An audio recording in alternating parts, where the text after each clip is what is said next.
ঘন জঙ্গল, চারদিকে উঁচু উঁচু গাছ আর তাদের মাঝখানে একটি ছোট্ট কাঁচা বাড়ি। বাড়িটির দেয়াল ছিল মাটির তৈরি আর উপরে খাপড়ার ছাউনি। বাড়ির সামনে ছিল ছোট্ট একটি উঠোন। সেখানে মাটির চুলা বানানো থাকত। সেই বাড়িতেই দুই বোন থাকত। বড় বোনের নাম ছিল গীতা আর ছোট বোনের নাম ছিল সীতা। মা বাবা বহু বছর আগে অসুস্থ হয়ে মারা গিয়েছিলেন। তারপর থেকেই এই বাড়ি আর জীবনের সব দায়িত্ব গীতা আর সীতার কাঁধে এসে পড়ে। বড় বোন গীতা ছিল গম্ভীর স্বভাবের, কাজে দক্ষ আর বুদ্ধিমতী। আর ছোট বোন সীতা ছিল চঞ্চল, নিষ্পাপ আর হাসি খুশি। সেই সন্ধ্যায় গীতা কাজ থেকে ফিরে এসেছিল, আর সীতাও প্রায় ঘরের সব কাজ শেষ করে দিদির অপেক্ষায় ছিল। গীতা মাথায় কাঠের ভারী গাঁটলি নিয়ে উঠোনে এসে বলল, দেখ সীতা, আজকের গাঁটলিটা খুব ভারী। কাল সকালে এটা গ্রামে বাজারে নিয়ে গিয়ে বিক্রি করতে হবে। দিদি, তুমি সবসময় আমাকে চুলায় বসিয়ে দাও। কখনো তুমিও তো রান্না করো, আমিও তো কাঠ কুড়িয়ে আনি। তাহলে তোমারও মাঝে মাঝে চুলায় বসা উচিত। আরে পাগলি, তুই তো ছোট, তাই তোকে কাজ শিখতে হবে। চুলা, রান্নাঘর, আটা, জল সব বুঝে নিতে হবে, নইলে পরে কি করবি? আমি তো চাই তুই সবকিছু জানিস। হ্যাঁ দিদি, আমি বুঝি। কিন্তু কখনো কখনো মনে হয় মা যদি আমাদের সঙ্গে থাকত, তাহলে আমাদের এভাবে এত কষ্ট করতে হতো না। কত ভালো হতো। মা হাসতে হাসতে আমাদের রুটি দিত, আর বাবা চৌপাল থেকে ফিরে আমাদের জন্য কিছু মিষ্টি নিয়ে আসত। আরে তুই আবার সেই কথাই শুরু করলি। সীতা ভগবান আমাদের থেকে মা বাবাকে নিয়ে গেছেন ঠিকই, কিন্তু আমাদের সাহসও দিয়েছেন। এই জঙ্গলই আমাদের সঙ্গী। দেখ, যখন গাছের পাতাগুলো সরসর করে নড়ে, তখন আমার মনে হয় যেন বাবার ডাক শুনছি। আর যখন চুলোর আগুনে ধোঁয়া ওঠে, তখন মনে হয় যেন মা পাশে বসে আছেন। আমরা একা নই। দিদি, তুমি সবসময় আমাকে বুঝিয়ে দাও। সত্যিই বলছি, তোমার সঙ্গে থাকলে আমার কখনো ভয় লাগে না। বাড়িটা যত ছোটই হোক, তুমি পাশে থাকলে এই ঘরটাই আমার কাছে রাজপ্রাসাদের মতো লাগে। দুজন বোন সেদিন অনেকক্ষণ ধরে গল্প করেছিল। চুলোর উপর ডাল ফুটছিল, আর বাড়ির বাইরে জঙ্গলের নিস্তব্ধতা ক্রমে আরও গভীর হচ্ছিল। কিন্তু সেই ছোট্ট বাড়ির ভেতরে বোনেদের হাসি আর তাদের বিশ্বাসে এক আলাদা আলো ছড়িয়ে পড়েছিল। সকালবেলা ছিল। গীতা আর সীতা মাথায় কাঠের গাঁটলি তুলে গ্রামের দিকে রওনা দিল। পথটা জঙ্গলের ভেতর দিয়ে গেছে। পাখিদের কলব, পাতার মর্মর শব্দ আর মাঝে মাঝে ঝোপের ভেতর থেকে পশুদের হালকা আওয়াজ ভেসে আসছিল। গ্রামে পৌঁছে তারা চৌপালের দিক দিয়ে গেল। চৌপালে গ্রামের বয়স্ক লোকেরা বসেছিলেন।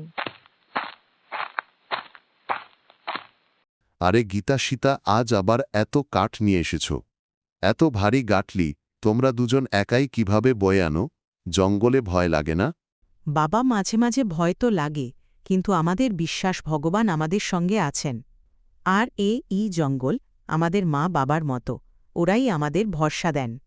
হ্যাঁ বাবা, গাছ থেকে ফল পাই, নদী থেকে জল পাই, কাঠ পাই, যা কিছু পাই তাই নিয়েই আমরা সন্তুষ্ট থাকি।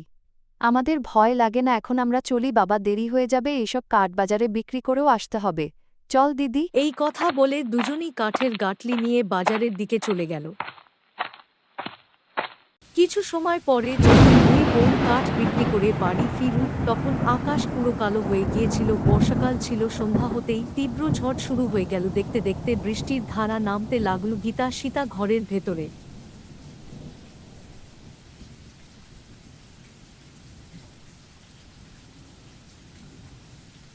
দিদি, মনে হচ্ছে ছাউনি ভেঙে যাবে।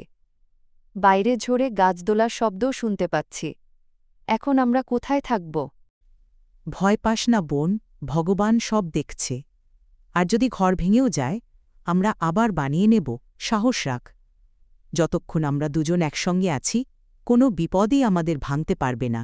সারা রাত বৃষ্টি চলতেই থাকল। ঘরের দেয়াল ভিজে গেল, কিন্তু ছাউনির কোন ক্ষতি হল না। রাতের খাবার খেয়ে বোনেরা এক কোণে একে অপরের পাশে বসে রইল। দিদি, আমার খুব ভয় লাগছে। দেয়াল যদি ভিজে ভেঙে পড়ে, তাহলে আমরা কোথায় যাব? ভয় বাস না সীতা, মনে রাখিস কষ্ট চিরকাল থাকে না, এই রাতও কেটে যাবে। সকালে সূর্য উঠবে আর আমরা আবার এই বাড়িতে মা বাবার স্মৃতি নিয়ে বাঁচব।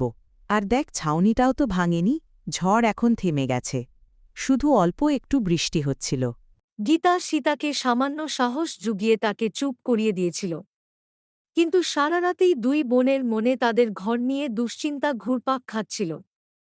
সকালে গ্রামের নিরালা কাকি তাদের বাড়ি দেখতে এলে ঘরের অবস্থা দেখে বললেন, আরে মেয়েরা, শুক্রিয়া যে তোমাদের ঘর ঠিক আছে। আমি আর খুব চিন্তায় ছিলাম। জানি না এত ভয়ঙ্কর ঝড় বৃষ্টিতে তোমরা দুই বাচ্চা কেমন আছো, কিন্তু ভগবানের কৃপায় তোমরা আর তোমাদের ঘর দুটোই ভালো আছে। কাকি, আপনাদের আশীর্বাদ আর ভগবানের দয়ায় সবসময় যেমন ছিল তেমনি এই ঘরটা টিকে আছে। আর আমরাও নিরাপদ আছি, প্রায় বর্ষার মৌসুমও শেষের দিকে, তাই এখন মন থেকে একটু চিন্তাও কমে এসেছে। আপনারা সবাই আমাদের কাছেই মা বাবার মতো। আমাদের খোঁজ নিতে এসেছেন দেখে খুব ভালো লাগলো কাকি। আমাদের আশীর্বাদ তো সবসময় থাকবে, কিন্তু মা, আমরা তো অনেকদিন ধরেই চাই তোমরা দুজন আমাদের বাড়িতে এসে থাকো। এই জঙ্গলের মাঝে তোমাদের থাকা তেমন নিরাপদ মনে হয় না। না কাকি, আপনি তো জানেনই এই জমি আর এই বাড়িটাই মা বাবার শেষ স্মৃতি। এটা ছেড়ে আমরা কোথাও যেতে পারি না। হ্যাঁ, আমি জানি গীতা, তাই তো তোমাদের কাকা আর আমি তোমাদের জোর করে নিয়ে যাওয়ার জেদ করি না। আচ্ছা মা, আমি এখন যাই। এই বলে নিরালা কাকি দুই বোনের খোঁজ খবর নিয়ে সেখান থেকে চলে গেলেন। সেই দিন সকালে গীতা আর সীতা বাড়ির উঠোনে শস্য শুকছিল। চুলোর উপর সীতার ডালিয়া বসিয়ে দিয়েছিল। ঠিক তখনই দূর থেকে জমিদার মুখিয়া আর জমিদারের এক লোককে আসতে দেখা গেল। কিছুক্ষণের মধ্যেই জমিদার রামলাল আর মুখিয়া হারখু এক চাকরকে সঙ্গে নিয়ে উঠোনে এসে হাজির হল। রামলালের মুখে স্পষ্ট অহংকারের ছাপ আর হারখু গর্বে বুক ফুলিয়ে হাঁটছিল। ওই গীতা সীতা, আমরা এসেছি, একটু সাড়া দাও, গ্রামের মেলা আসছে, প্রত্যেক ঘর থেকে চাঁদা নিতে হবে, গরিব ধনী সবাইকে দিতে হবে। জমিদার বাবু, আমরা তো দুজন অনাথ বোন কোনোমতে জঙ্গল থেকে কাঠ কুড়িয়ে বিক্রি করে দিন চালায়, আমাদের কাছে এমন কিছুই থাকে না যে চাঁদা দিতে পারব। দয়া করে আমাদের মাফ করুন।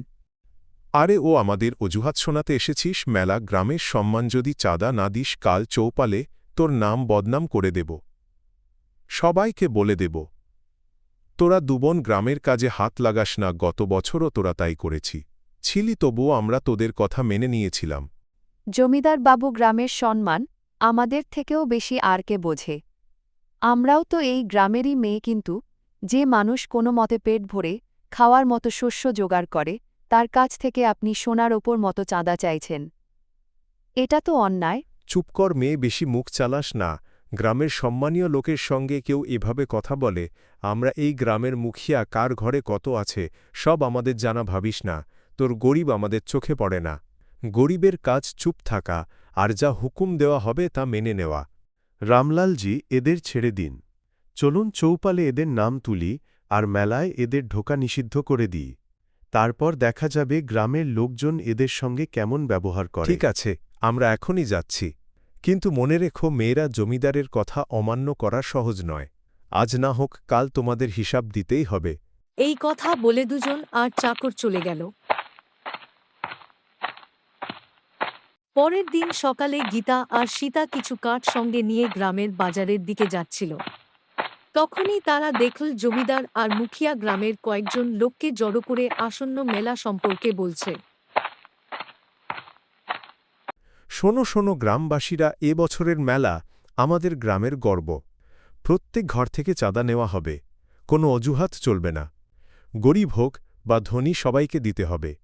আর যে চাঁদা দিতে অস্বীকার করবে তার নাম গ্রামে বদনাম করা হবে, তার জমি জমার উপরও খারাপ প্রভাব পড়বে। মনে রেখো, আমার হুকুম অমান্য করা যাবে না। আরে দেখো তো, এই দুই বোনও দাঁড়িয়ে আছে। এদের বাড়ি তো জঙ্গলের ধারে, চাষের জমিও আছে, তবুও মেলায় চাঁদা দিতে পারে না। গ্রাম থেকে তো দূরেই আছো, এবার সমাজ থেকেও দূরে হয়ে যাবে। দিদি, আমাদের তো শুধু কাঠ বেছে যা পাই তাই সম্বল। এখন এরা চাঁদা চাইছে, আমরা কোথা থেকে দেব? চুপ থাক সীতা, সবাই শুনছে, আগে আমরা এদের সঙ্গে কথা বলি। আমাদের অসহায় অবস্থাটা সবার সামনে আসুক, তখন লোকজনও আমাদের পাশে দাঁড়াবে।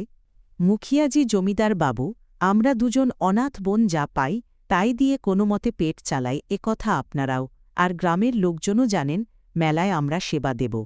যেমন প্রতি বছর দিই, কিন্তু টাকা দেওয়ার সামর্থ্য আমাদের নেই, দয়া করে আমাদের ক্ষমা করুন। মা বাবা বেঁচে থাকলে তারা প্রতি বছর মেলায় চাঁদা দিতেন। কিন্তু এখন আমাদের পরিস্থিতিটা একটু বুঝুন। হ্যাঁ গীতা, তুই নিজেকে খুব বুদ্ধিমতী ভাবছিস, কিন্তু ভুলে যাস না গ্রামে আমাদেরই চলে, তোর বাড়ির জমিও জঙ্গলের ধারে। আমরা চাইলে তোর জন্য রাস্তা বন্ধ করিয়ে দিতে পারি, তখন দেখবি তুই কাঠ বিক্রি করতেও যেতে পারবি না। জনগণ সবাই মিলে জমিদারের বাড়িতে ঘেরাও করে। জমিদার মুখিয়া আর তাদের চামচা তখন বাড়িতেই ছিল। জনগণের রোষের মুখে তারা পিছন দিক দিয়ে পালিয়ে যায়। এখন গ্রামের মানুষ স্বাধীন।